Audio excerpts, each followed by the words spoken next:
আসসালামু আলাইকুম। সাদিয়া কুকিং হাউজে সবাইকে স্বাগতম। আজকে আমি আপনাদের সাথে ঝাল পোয়া পিঠা এই রেসিপিটি শেয়ার করছি।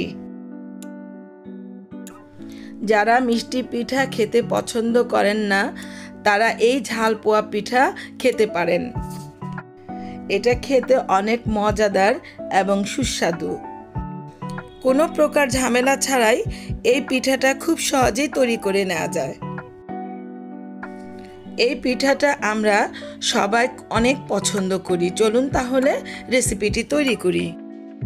এখানে 1 কাপ চালের গুঁড়ি নিয়ে নিলাম। এই গুঁড়িটা আমি ভাঙিয়ে নিয়েছি। তারপর দিয়ে দিলাম স্বাদ মতো লবণ, দিয়ে দিলাম আধা চা চামচ পরিমাণ হলুদের গুঁড়ো, আধা চা চামচ পরিমাণ মরিচের গুঁড়ো, আধা চা চামচ পরিমাণ ধনিয়া গুঁড়ো এবং আধা চা চামচ পরিমাণ জিরে গুঁড়ো। এই সব শুকনো উপকরণগুলোকে একটু ভালোভাবে মিশিয়ে নিচ্ছি। এই শুকনো উপকরণগুলোকে খুব ভালোভাবে মিশিয়ে নিতে হবে। শুকনো উপকরণগুলো খুব ভালোভাবে মিশিয়ে নেওয়ার পরে দিয়ে দিচ্ছি এখানে আধা চা চামচ পরিমাণ আদা বাটা, আধা চা চামচ পরিমাণ রসুন বাটা এবং 1 চা চামচ পরিমাণ পেঁয়াজ বাটা। এগুলোকেও খুব সুন্দরভাবে একটু মিশিয়ে নিচ্ছি।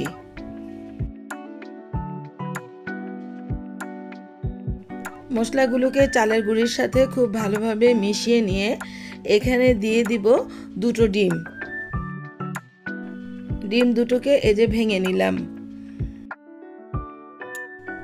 এবার ডিমটাকেও বেশ ভালোভাবে এই চালের গুঁড়ির সাথে মিশিয়ে নিচ্ছি।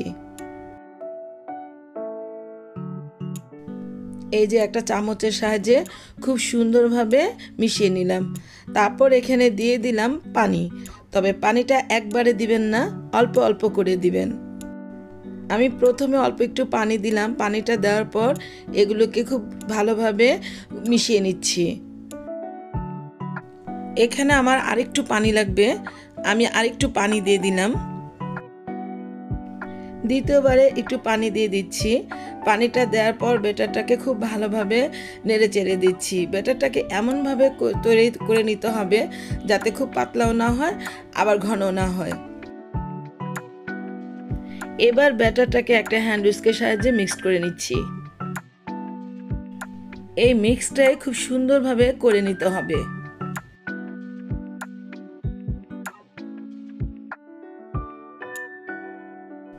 এই যে দেখুন ব্যাটারটা খুব সুন্দরভাবে হয়ে গেল। এবার এটাকে আমি 10 মিনিট ঢাকনা দিয়ে ঢেকে রেখে দিব। 10 মিনিট পর ফিরে আসলাম।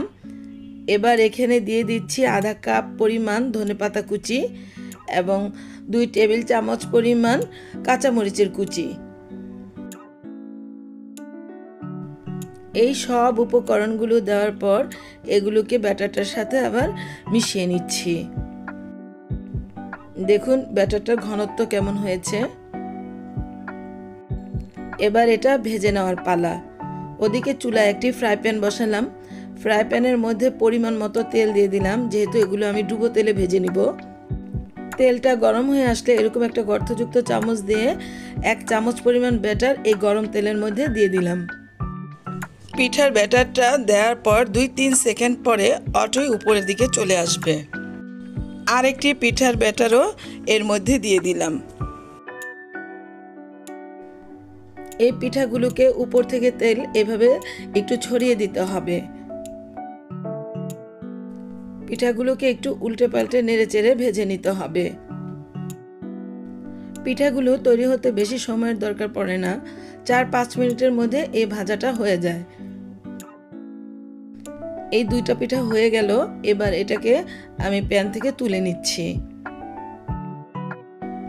আরো 2টা পিঠা একইভাবে প্যানের মধ্যে দিয়ে দিচ্ছি। এমনি করে সবগুলো পিঠা ভেজে নিব। দেখুন ভিউয়ার্স, আমার পিঠাগুলো কেমন হয়েছে।